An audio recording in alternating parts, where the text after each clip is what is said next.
A conquista da Lusitânia pelo Império Romano e a posterior destruição de Jerusalém em 70 da Era Comum obrigou os judeus a dispersar-se pelo mundo.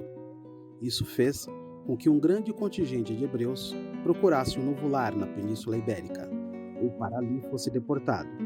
Embora não se saiba exatamente quando iniciou tal movimento migratório, a presença de judeus no território que futuramente constituiria o Reino de Portugal pode ser comprovada a partir de 390 com a descoberta de inscrições funerárias na cidade de Silves. Com o advento do cristianismo, leis discriminatórias contra os judeus começaram a ser promulgadas, primeiro pelos romanos e depois pelos bárbaros visigodos, que invadiram a península em 409 da Era Comum. Entre outros atos, foram proibidos os casamentos mistos entre judeus e cristãos, e até mesmo instituída uma conversão forçada ao catolicismo.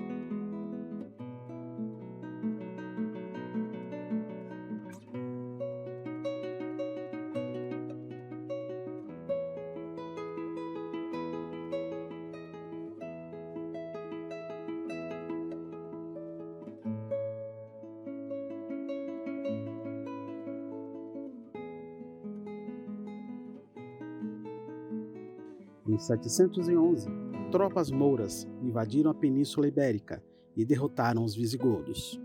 Os mouros foram encarados como libertadores pelos judeus, uma visão até certo ponto correta, visto que católicos judeus e sabeus, uma categoria nebulosa que incluía os hindus, por exemplo, eram incluídos pelos muçulmanos no grupo do povo dos livros, que constituía a Torá, a Bíblia e o Alcorão.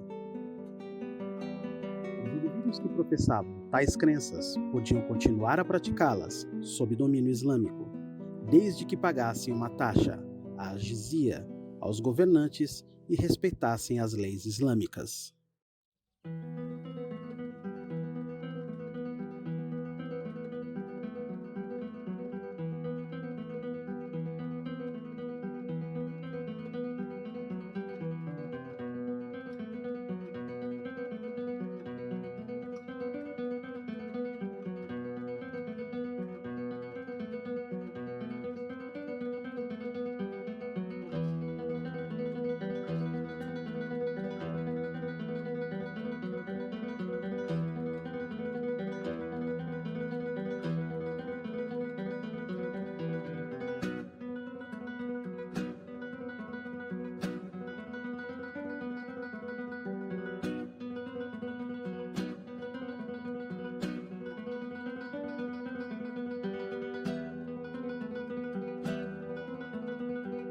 Registros históricos apontam que já no século XI e XII, as comunidades judaicas em Portugal vivem muitas vezes fechadas socialmente sobre si mesmas, mas devido sua formação letrada e sua habilidade para gestão e negócios, os mesmos se tornam elementos chaves nas cortes dos reis portugueses da primeira dinastia.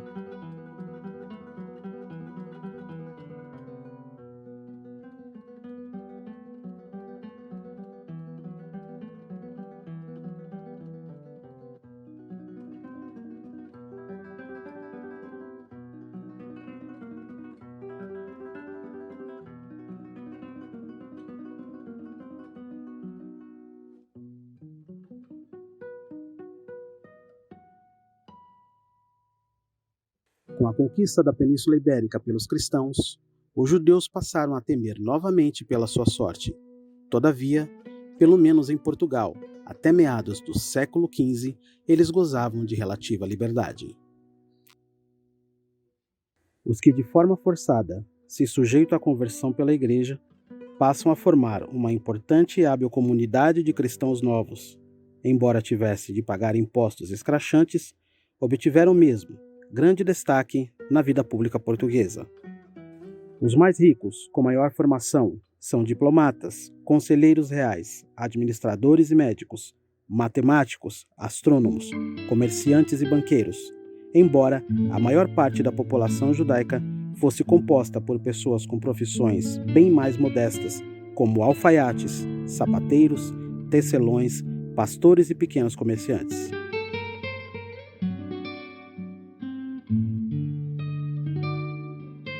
se nos primeiros séculos eram bem-vindos, apesar de se conhecerem crises pontuais, a situação mudou a partir do século XV. Durante a primeira dinastia, existe algum respeito entre as diversas comunidades religiosas, apesar das pressões do Papa e de alguma nobreza que, desde cedo, defenderam a discriminação dos judeus.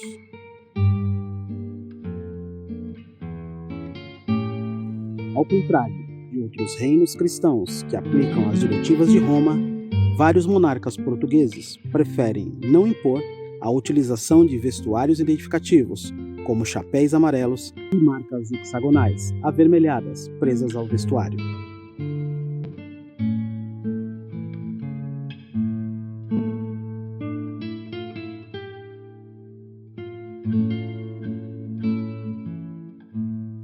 A história dos judeus em Portugal é de fato rica, longa e ao mesmo tempo conturbada. Desde o nascer de Portugal, do século XII, da extinção da Inquisição em 1821, no século XIX.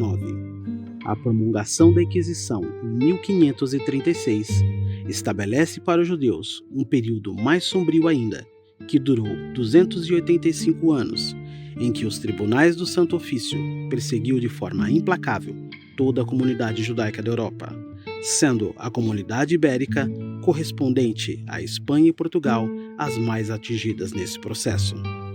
Para os perseguidos, uma luta dramática e desigual, no qual a instituição mais poderosa do mundo instituiu a perseguição a todos os judeus, aonde a única forma de escapar com vida era negar a sua fé e a crença judaica, sendo forçada a uma conversão, muitas vezes traumática, ao cristianismo, ou arriscar um novo recomeço, agora em uma terra distante.